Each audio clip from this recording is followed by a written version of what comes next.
15, 6 through 15. Now at that feast he released unto them one prisoner, whomsoever they desired. And there was one named Barabbas, which lay bound with them that had made insurrection with him, who had committed murder in the insurrection. And the multitude crying aloud began to desire him to do as he had ever done unto them. But Pilate answered them, saying, What will ye that I release unto you the King of the Jews? For he knew that the chief priests had delivered him for envy. But the chief priests moved the people that he should rather release Barabbas unto them. And Pilate answered and said again unto them, What will ye that I shall do unto him whom ye call the King of the Jews? And they cried out again, Crucify him. Then Pilate said unto them, Why, what evil hath he done? And they cried out the more exceedingly, Crucify him. So Pilate, willing to content the people, released Barabbas unto them, and delivered Jesus when he had scourged him to be crucified.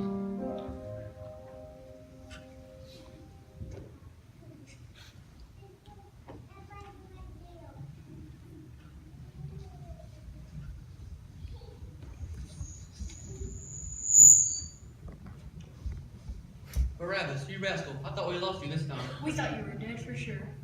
As you can see, I'm still among the living, but whether for good fortune or ill remains to be seen.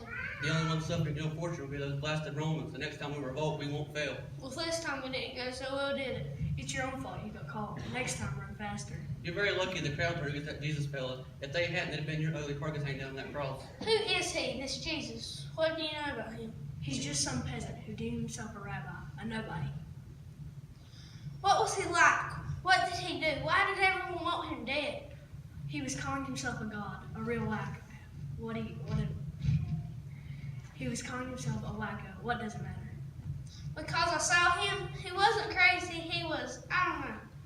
What do you care? The Romans execute folks by the dozen. You never shed a tear before. But this is different. This one took my place. I have to find out who he was. You might find some of his friends hiding out at old Ebenezer's place. I heard they've been hanging out there, but stay out of trouble, Barabbas. We're going to need you again, and I thought you'd get lucky twice.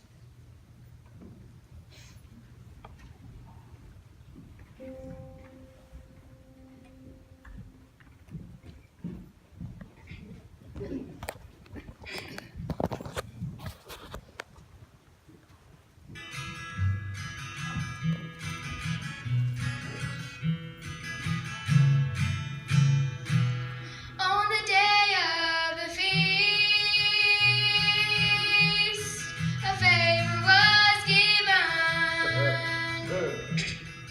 One man must die, and one will keep living.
Who is it? Barabbas, can I talk to you? Barabbas? What are you doing here, you stinking rotten street scum? You deserve that cross, he didn't. Peter, relax. This man couldn't have changed anything. I'm sorry. Come in. It's been a difficult 24 hours. I shouldn't have come. I didn't consider your loss. I'll come back another time. You're here now, you leprous dog. State your business. I need to know more about your teacher. I need to know, what was he like? What did he do? Why did you choose to follow him? Jesus was holy, tender, righteous, compassionate, wise, and strong. He had authority to heal sickness, forgive sin, cast out demons, even raise the dead. But I followed him because he was the Son of God. We thought he was the Son of God, John, but how in thunder can God die? I don't know. I don't know either. I don't understand anything anymore. Not the crucifixion, not the trial, not even how that blasted Sanhedrin could turn over one of their own people to the Romans. And a rabbi at that. Nicodemus was about the only one not calling for his head. I'm sorry we're not much help, Barabbas. As you can see, we have many questions ourselves. But Nicodemus is well educated and a man of much wisdom. Maybe he will have the answers you seek.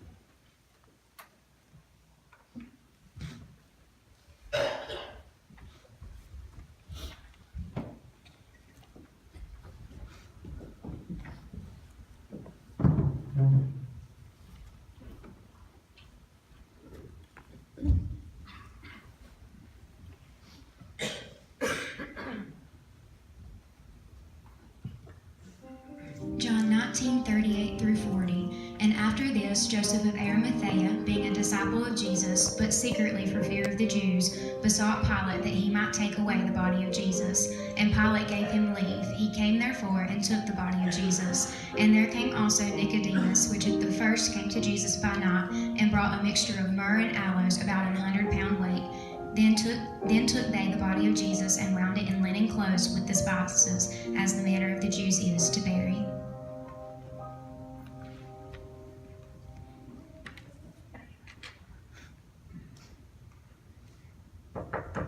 Come in.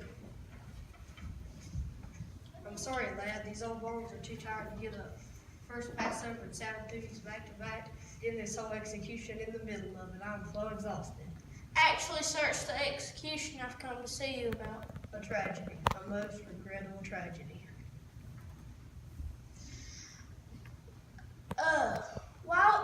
Why didn't you choose to follow him? I want to know more about the man who died. Jesus? Why, he was brilliant. I've never met a more learned man even at his young age. He had a remarkable understanding of the law. I remember the first time I heard him speak. I was much younger then, and he must have been, about 12 years old perhaps. He spent a few days in the temple, and even the wisest among us were asking him questions. It was astonishing, and he only grew in his understanding. But do you believe he is the Son of God? I most certainly do. He fulfilled many prophecies. Well, I could give you a score of them right off the top of my head. And I recall John the Baptizer calling him the Lamb of God that taketh away the sin of the world. Did you know when he died 2 days ago, it was in the very hour in which we sacrificed the Passover lamb? That gives some veracity to his claims, doesn't it? But how can God die? How can God be born? Who are we to understand the mind of Jehovah? All he asks us to do is believe, and I haven't convinced you. Perhaps you should talk to someone who was there in the beginning. Oh, yeah. She has a story to tell. She is there in the temple praying.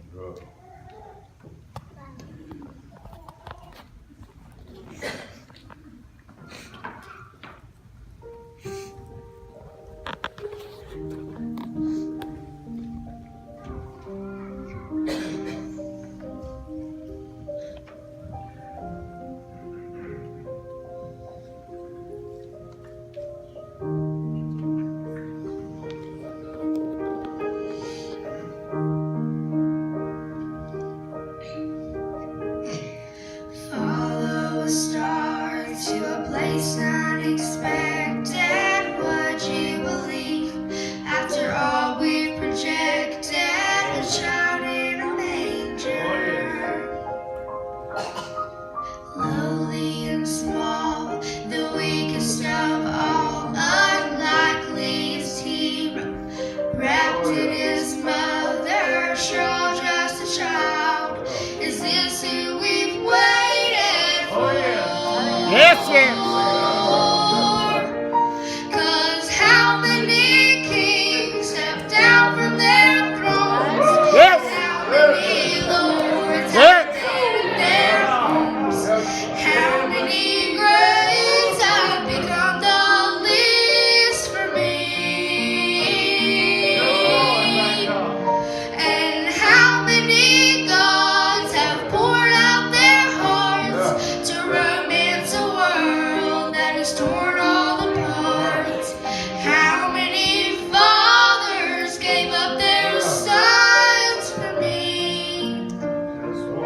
Thank you, Lord.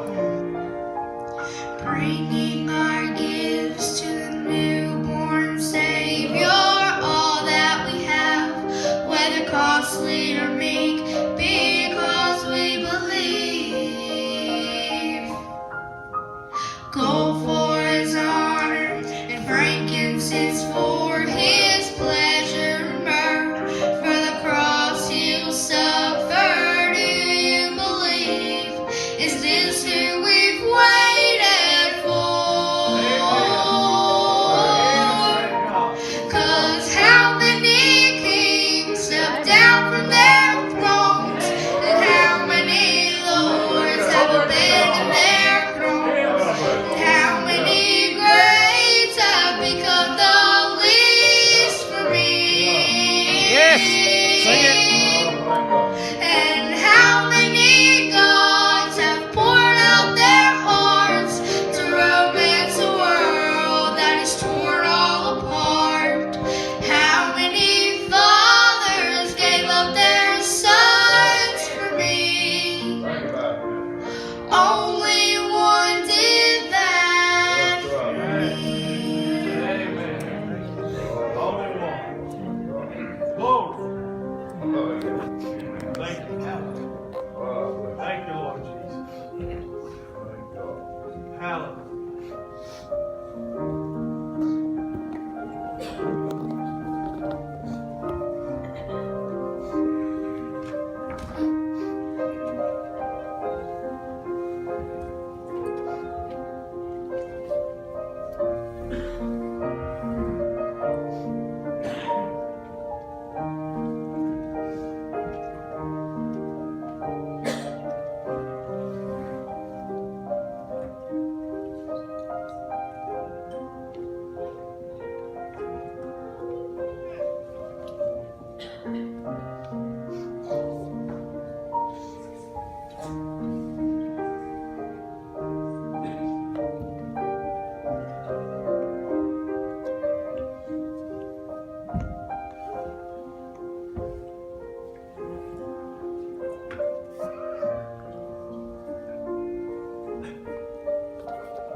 Now the birth of Jesus Christ was on this wise. When as his mother Mary was espoused to Joseph, before they came together, she was found with child of the Holy Ghost. Then Joseph her husband, being a just man, and not willing to make her a public example, was minded to put her away privately. But while he thought on these things, behold, the angel of the Lord appeared unto him in a dream, saying, Joseph, thou son of David, fear not to take unto thee Mary thy wife, for that which is conceived in her is of the Holy Ghost. And she shall bring forth a son, and thou shalt call his name Jesus, and he shall save his people from their sins. Now all this was done, that it might be fulfilled which was spoken of the Lord by the prophet, saying, Behold, a virgin shall be with child, and shall bring forth a son, and they shall call his name Emmanuel, which being interpreted is, God with us. Then Joseph, being raised from sleep, did as the angel of the Lord had bidden him, and took unto him his wife, and knew her not till she had brought forth her firstborn son, and he called his name Jesus.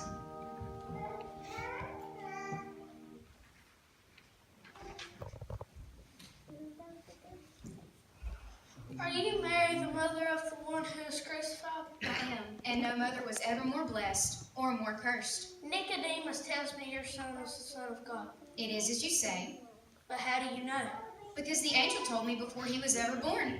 Angel? I've had many children, but this one was unusual, How do you mean? because God was his only father. But your husband. We were engaged, and the same angel had to convince him that God really was the father of my child. But that's not all. Another astonishing thing happened after his birth. We had traveled back to Bethlehem at the time of the first census, and we couldn't find lodging. It was a long journey, and I was exhausted. We had hoped to return before the birth, but I was beginning to understand the pain growing in my back wasn't just from travel. My son would be coming very soon. Finally, Joseph, who had chosen to become my husband by then, found us a place. It was just a stable, but by that time, I was grateful for anything. Jesus was born in the wee hours of the morning, and I don't know what I expected, but he was just a baby. He looked the same as every other child in the world. Maybe God knew I needed a reminder. After the baby was tucked, fed, and swaddled, and tucked into the hay of the manger, I tried to get some rest, but my mind was still spinning. A first baby is pretty overwhelming, after all, so I was the first to hear the noise in the streets. It was shepherds, a whole crowd of them. They came running into town, yelling and laughing and waking everybody up. At first, I thought they were drunk, and I was frightened when they tumbled in the stable. But they said the angels had sent them. A whole sky full of angels had announced my baby's arrival, and they bowed down and worshipped him. Because he was the Messiah, Barabbas. My son was the Son of God, sent to earth to take the punishment for my sin and for yours. A baby was born to take my place. Mary, you must come. Jesus, he is in the tomb. What? What are you saying? Where is he? I don't know. Nobody knows anything, but he's gone. Somebody must have taken it. No. Nobody stole him, Mother. No thief will leave the grave closed so neatly folded. He is risen, and Mary Magdalene has seen him. Come. And then truly he's the Son of God. And he took my place.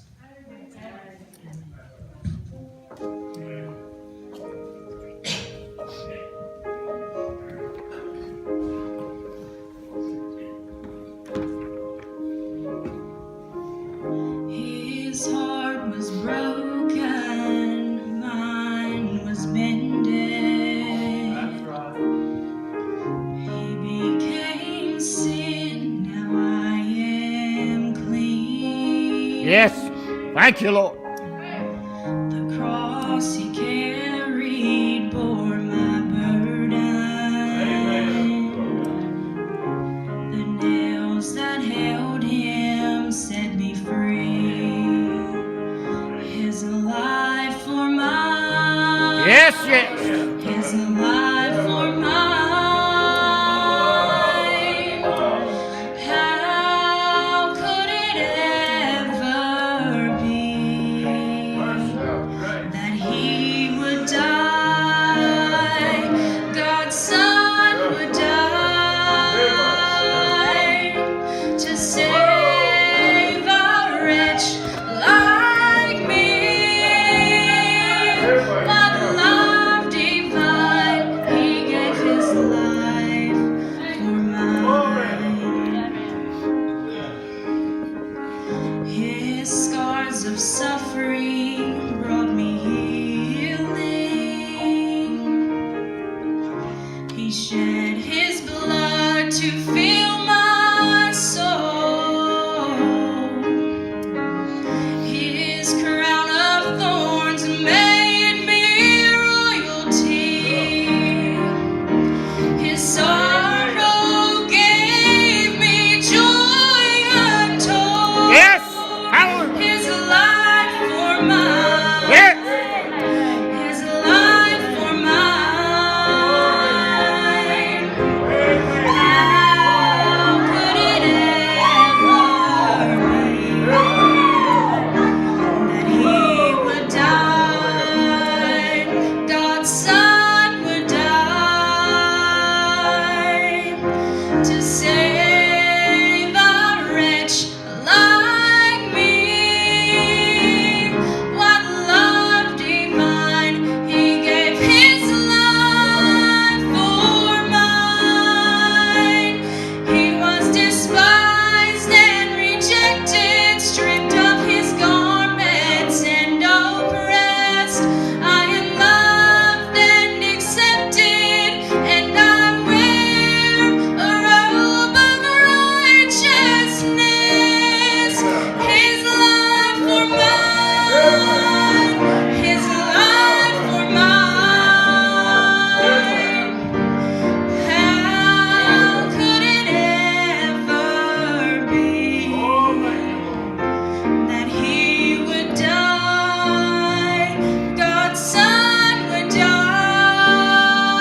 is a life for mine.